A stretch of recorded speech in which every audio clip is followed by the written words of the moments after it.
Hey hi guys, welcome back to SS public talk. ఈరోజు topic ఏంటంటే మన కొండా సురేఖ గారు, తెలంగాణ కొండా సురేఖ గారు, అటవీ శాఖ అండ్ దేవాదాయ శాఖ మంత్రి అయినటువంటి కొండా సురేఖ గారు నాగ చైతన్య సమంత విడాకుల పైన హాట్ కామెంట్స్ అయితే చేసింది. ఆమె ఏమని కామెంట్ చేసిందో ఒకసారి అయితే మీరే చూడండి.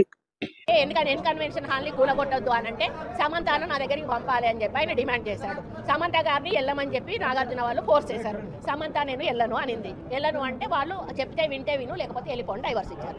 ఈ విధంగా కామెంట్స్ చేసిన తర్వాత ప్రకాష్ రాజ్ గారు ఈ విధంగా ట్విట్టర్ పైన ఆమె వీడియోని ట్యాగ్ చేస్తూ మాట్లాడారు. సినిమా పరిశ్రమలో నటించేటువంటి ఆడవారి పైన ఇంత చిన్న చూప, ఇంత చులకన చూప అని హ్యాష్ ట్యాగ్స్ పెట్టి జస్ట్ ఆస్కింగ్ అని పెట్టారు. ప్రకాష్ రాజ్ గారు ఈ మధ్య పవన్ కళ్యాణ్ గారిని లడ్డు విషయంలో ప్రశ్నించడం కానీ, లేదంటే ఈ కొండా సురేఖ గారి విషయంలో ప్రశ్నించడం కానీ అయితే జరిగిందనమాట. తర్వాత ఒకరికొకరు ప్రశ్నిస్తూనే ఉన్నారు.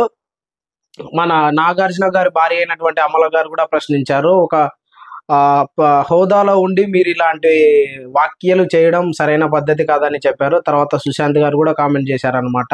ఇంత పవర్ఫుల్ పీపుల్స్ మీరే శత్రువులుగా మాదిరి బిహేవ్ చేస్తే ఎట్లా, అలా బిహేవ్ చేయకూడదు కదా అని చెప్పారు. తర్వాత నాగ చైతన్య అయితేనేమి, నాగార్జున గారు అయితేనేమి, మీరు వర్డ్స్ మీరు వెనక్కి తీసుకోండి, అవి కరెక్ట్ వర్డ్స్ కాదనేది అయితే నాగార్జున గారు చెప్పారు.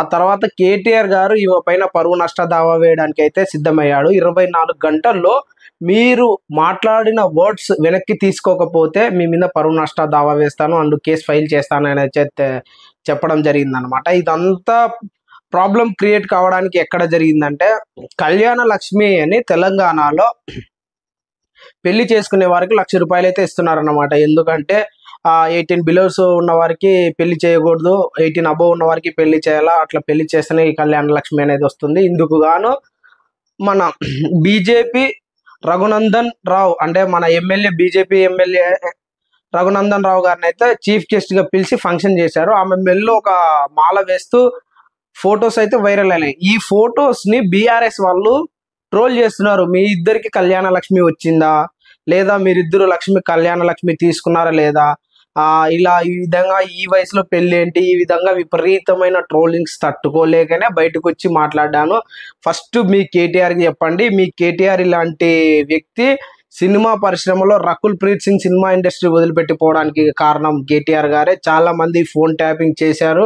ఫోన్ ట్యాపింగ్ చేసి పక్కింట్లో సంసారం వినడం ఏంది నాకు అర్థం కాలేదని అయితే ఈ విధంగా హాట్ కామెంట్స్ చేశారు. ఈ కామెంట్స్ పైన కూడా సినిమా ఇండస్ట్రీ నుంచి చాలా మంది అయితే మాట్లాడారు.